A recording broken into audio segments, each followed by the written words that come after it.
एक दिन की बात है। एक साधु गांव के बाहर वन में स्थित अपनी कुटिया की ओर जा रहा था। रास्ते में बाजार पड़ा। बाजार से गुजरते हुए साधु की दृष्टि एक दुकान में रखी ढेर सारी टोकरियों पर पड़ी। उसमें खजूर रखे हुए थे। खजूर देखकर साधु का मन ललचा गया। उसके मन में खजूर खाने की इच्छा जाग उठी, किंतु उस समय उसके पास पैसे नहीं थे। उसने अपनी इच्छा पर नियंत्रण रखा और कुटिया चला आया।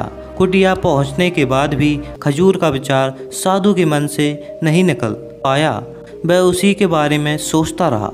रात में वह ठीक से सो भी नहीं पाया। अगली सुबह जब वह जागा तो खजूर खाने की अपनी इच्छा की पूर्ति के लिए पैसे की व्यवस्था करने के बारे में सोचने लगा। सूखी लकड़ियां बेचकर खजूर खरीदने लायक पैसों की व्यवस्था अवश्य हो जाएगी। यह सोचकर वह जंगल में गया और सूखी लकड़ियां बीनने लगा।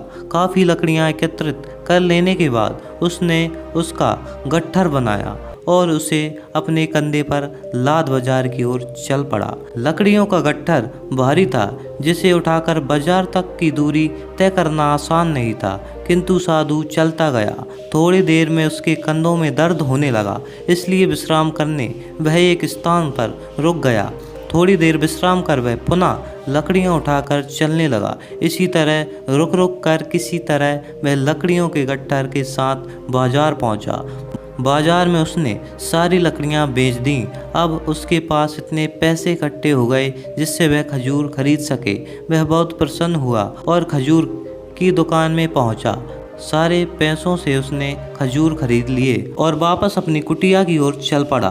कुटिया की ओर जाते जाते उसके मन में विचार आया कि आज मुझे खजूर खाने की इच्छा हुई, हो सकता है कल किसी और वस्तु की इच्छा हो जाए।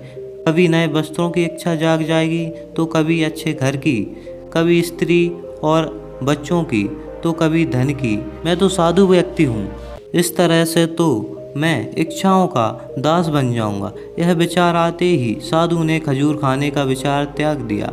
उस समय उसके पास से एक गरीब व्यक्ति गुजर रहा था। साधु ने उसे बुलाया और सारे खजूर उसे दे दिए। इस तरह उसने स्वयं को इच्छाओं का दास बनने से बचा लिया।